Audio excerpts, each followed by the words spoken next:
तो कैसे हैं आप सभी लोग।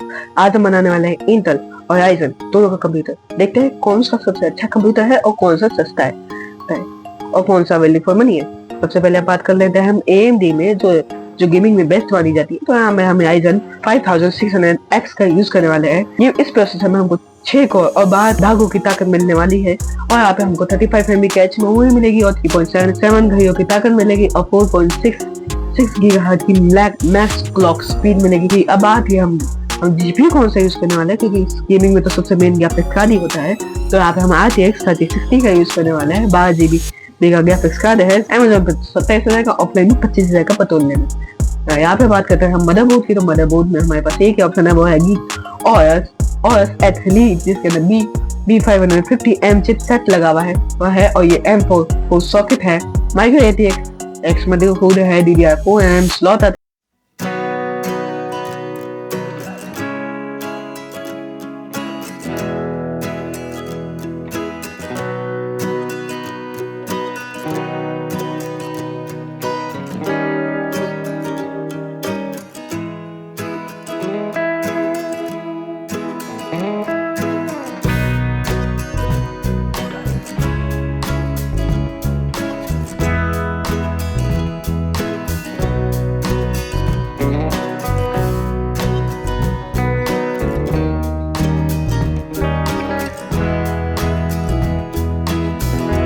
मिल जाएगी। ये बात ही पावर सप्लाई की। तो पावर सप्लाई हमको मिनिमम 550 वाट चाहिए। तो यहाँ पे हम यूज करेंगे Corsair CS550 T80+ bronze certified power supply और इसका पूरे कंप्यूटर का बजट रहेगा 65,000। अगर हम थोड़ा बहुत कम करें तो यहाँ पे हम अपने स्टोरेज को कम कर सकते हैं, जिसकी वजह से हमारे जो बजट है वो कम हो सकता है। ग्राफिक्स कार्ड हम थोड़ा छोटा लगा सकते हैं। RTX 6050 हम लगा सकते हैं ग्राफिक्स कार्ड, जिससे हमारा बजट और थोड़ा कम हो सकता है। यहाँ पे हम 16 GB, ये तो कम नहीं करने वाले। 16 GB तो इनफ है। 16 GB तो हमको चाहिए ही चाहिए। ये अगर हमको एक अच्छी गेमिंग करनी तो हमारा 60 मजबूत से मजबूत आप 60 से जा सकते हैं। अब बात करते हैं इंटेल की। तो यहाँ पे हम इंटेल i5 1200F यूज करने वाले हैं, जिसके अंदर हमको 6 कोर और बात है कि हमारे 20 शक्ति मिलने वाली है, 18 MB कैच मेमोरी मिलने वाली है और 4.4 गीगाहर्ट्ज की क्लॉक स्पीड मिलने वाली है। बात की जीपीयू की, तो जीपीयू में भी हम इसमें 3060 जीपीयू ही यूज करेंगे। ये बात ही मदरबोर्ड की, तो यहाँ पे हम MSI Pro B760ME DDR4 motherboard use कर सकते हैं, जो बहुत अच्छा मदरबोर्ड है इस प्राइस रेंज में। और यहाँ पे हमको 9,000 के करीब हमको यहाँ पे मिल जाएगा। हम इससे थोड़ा छोटा चिप साइज लगा सकते हैं, जैसे B650 चिप साइज यूज कर सकते हैं, जो हमको ये 8,000 तक के मिल जाएगा, जिसके अंदर हमको वाईफाई में मिल जाएगा। वरना आप एक वाईफाई डोंगल भी लगा सकते हैं। बात ये रैम की, तो यहाँ पे हम वो ही लगाएंगे XPG 16 GB रैम 3200 मेगाहर्ट्ज की सबसे सस्ती यही है। और बात ही स्टोरेज भी हम वही लगाएंगे। ये इंटेल और AMD में बस यही फर्क है कि मदरबोर्ड हमारा चेंज हो जाता है और कुछ डिफरेंस नहीं होता है। तो सारी चीजें वही रहेगी और थोड़ा बहुत पावर सप्लाई का भी मैटर करता है।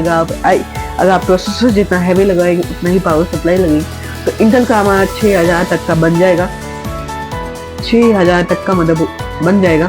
तो यहाँ पे बात ये थी कि दोनों कि हमको इंटेल लेना चाहिए या फिर राइजन। अगर आपका बजट थोड़ा कम है और आपको सस्ते में अच्छी गेमिंग करनी है तो आप 1080p में अच्छे FPS चाहिए, 60 to 50 FPS, क्योंकि इतने ही मिलेंगे इंटेल में। इतने ही बजट में इतने ही एक्सपेक्ट कर सकते हैं। तो हम यहाँ पे इंटेल को कंसीडर कर सकते हैं, क्योंकि 60,000 में ये गुड चॉइस है।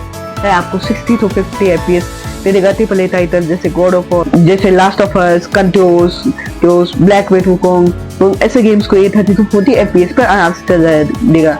जी की बात करें तो 80 to 60 FPS चला देगा। वैसे हमारे RTX 3060 में DLSS आता है। DLSS रे ट्रेसिंग और फ्रेम जनरेशन आती है, तो हमको फ्रेम थोड़े ज़्यादा मिल जाएंगे और परफॉर्मेंस में भी हमको थोड़ा इम्प्रूवमेंट आएगा।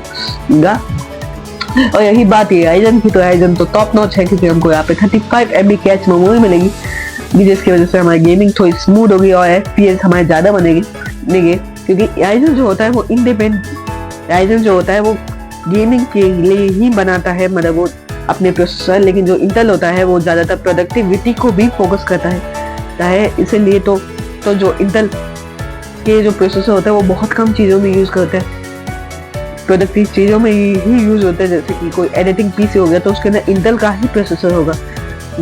और यही बात है AMD की, तो AMD का कंसोल्स में यूज़ होता है फॉर द गेमिंग एक्सपीरियंस, क्योंकि गेमिंग्स को बहुत अच्छा बना देता है। और ये यहाँ पे मदरबोर्ड हमने 9000 का इसलिए लिया है कि इस प्राइस रेंज में बहुत अच्छी मदरबोर्ड आती है।